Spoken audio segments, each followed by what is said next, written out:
जी नमस्कार, मैं योगी श्री गोविंद कुमार क्रांतिकारी।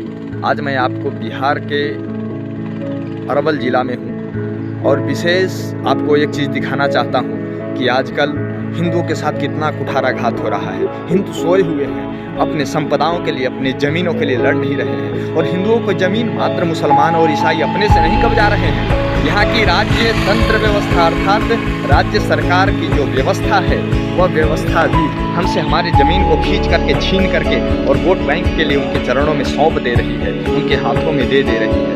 देखिए ये जो दरगाह है आप देख रहे हैं, ये जो दरगाह है यहाँ मैं कुर्था के पास में हूँ, कुछ ही संख्या में लोग यहाँ हैं मुस्लिम वर्ग, लेकिन यहाँ ज़मीन जो है सब मुझ पर नहीं आते हैं। द्वार दिख रहा है, ये अंदर का भूमि देखिए बहुत पर्याप्त मात्रा में भूमि है, इतना अधिक भूमि है और बहुत दूर में विस्तृत है, यह फैला हुआ है, बहुत विस्तार है इसका।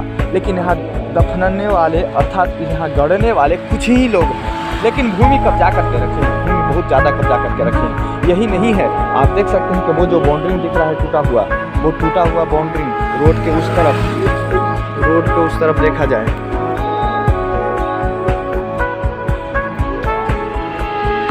और गिट्टी इत्यादि गिरा हुआ है बाउंड्रिंग देने के लिए। इस प्रकार से बड़े बड़े भूमियों को कब्जा करके ये लोग रखे हैं जो हिंदू के भूमि है और हिंदुओं के भूमियों पर अपना स्वराज स्थापित कर रहे हैं। आज हिंदुओं के बड़े से बड़े गांव में भी उनके लाश को सबको जलाने के लिए कम से कम भूमि है, लेकिन ये बीघों के बीघों भूमि कितने ज़मीनों को कब्जा करके रखे हैं। और इनको सहायता कौन करती है? हमारे यहाँ की सरकारें, हमारे यहाँ के जो लोकतंत्र व्यवस्था है। क्या यही होना चाहिए?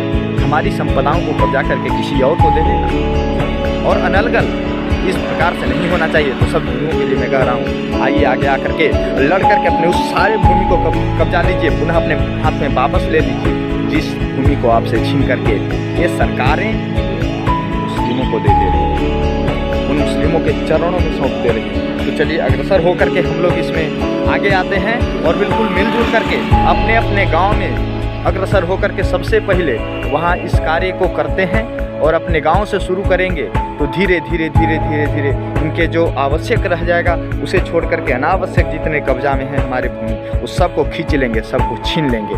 और ये निश्चित मानिए कि हमारी जीत होगी, हम सभी हिंदुओं की जीत होगी यदि हम सब अग्रसर होकर के आएँ, एकत्रित होकर के आएँ और जागृत होकर के आएँ तो निश्चित रूप से इस सारी भूमि को खींच करके। और यदि हम लोगों को इसमें नहीं रहना है तो इनमें देवस्थल इत्यादि का निर्माण किया जाएगा और ऐसे विद्यालय इत्यादि का निर्माण करके सर्वजन हित के लिए उसे प्रस्तुत कर दिया जाएगा और समाज में कुछ न कुछ अच्छाई के रूप में उसे उपलब्ध करवा दिया जाएगा। तो चले आज से निश्चित माने कि ऐसे हर एक स्थान का पहचान करें जो हिंदुओं का स्थल है और मुस्लिमों के द्वारा कब्जा किया गया है और धीरे धीरे उन स्थलों को कैसे छुड़ाया जाए इस पर हम लोग काम करते हैं।